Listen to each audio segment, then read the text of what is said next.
The principles of natural justice are the basis on which all of our laws, our human rights, our civil rights, our constitutional rights, and our employee rights are all based on the principles of natural justice, which is why it's so important that we know what they are.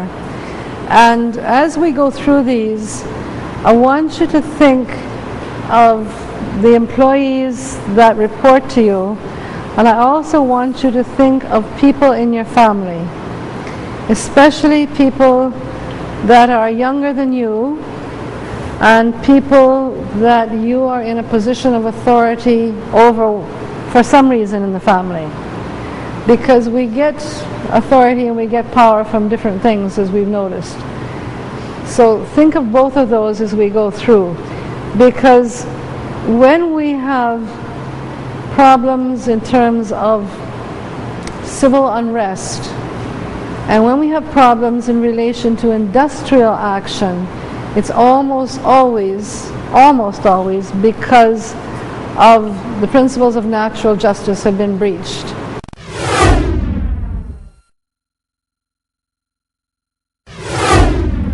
The principles of natural justice are those principles on which all of our human rights, our civil rights, and certainly employment rights are based on. We start off with the most important and the most fundamental one, and that is that anyone who is accused of any kind of offense which could lead to disciplinary action or some sort of punitive action must have the right to speak in their own defense. You never start a discussion with someone who you think has committed an offense by accusing them of something. You always start with a question by saying, what happened? And this is just as important if you are offended in some way by something somebody has done. You must always remember that the most important thing is to let them give their side of the story.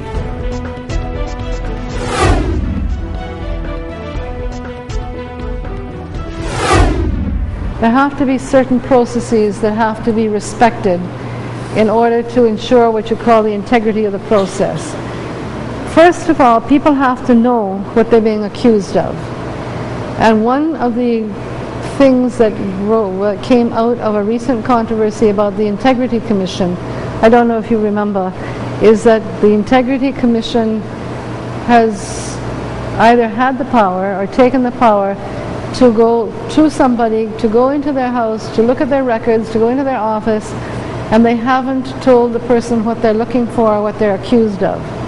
That is contrary to the principles of natural justice. You don't just say to somebody, Azar, you know what you did. Everybody has a guilty conscience, eh? And I know that people sometimes use this in a manipulative way. And also little things like when you say, okay, I want you to explain, you should give them time. Give them time to prepare. The more serious the allegation is, the more time you have to give them to prepare and to make sure that that they have a chance to present evidence to clear themselves. And one of the things which is built into the legislation, to the Industrial Relations Act, is also that if the person wants to have representation, that you should let them have representation. In other words, if they want to bring their shop steward with them, some people just aren't very good at explaining things. And a lot of, especially new employees, especially young employees, might want to have someone go along with them just for moral support. That is something which is respected by the rules of natural justice. Now, in an instance where somebody has made an allegation against someone else, like misappropriation of company property or theft or something to that extent, that kind of thing, normally, under normal conditions, you should give the person who is being accused a chance to meet the accuser face to face. In other words, if I am accusing you about something and I am going to Sheldon, who is our manager, Sheldon should have the right to say, okay, Diana, sit down here, I'm going to call him in and I want you to say this to his face. Now there are times when you don't do that. The times when you wouldn't do that is we have to accept that we live in Trinidad. And we have had a lot of instances. I had to deal with one a couple of months ago where somebody was accusing somebody else of dishonesty in the organization. And when the suggestion was made, okay, well, let's call him in and I want you to say that to his face, they couldn't do it, because if the guy had said it to his face, he might have been there might have been a security issue. Now, one of the other principles that you'll see there is that the person who, if it is a serious offense like theft or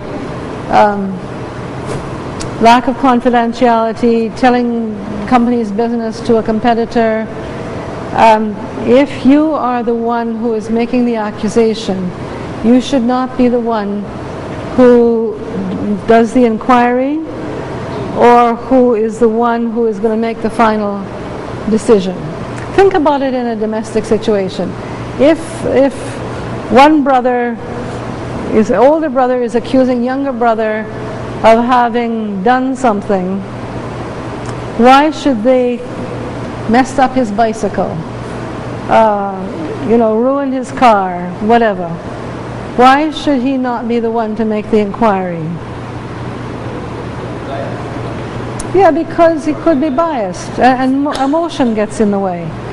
And if you can work up at work, if somebody can work up enough energy to make an accusation, they're going to be emotionally involved. So somebody else should say, okay, we'll look into it, and the supervisor should organize that and see what has happened and talk to, I don't know, any witnesses, and then either they would make the decision or a manager would make the decision.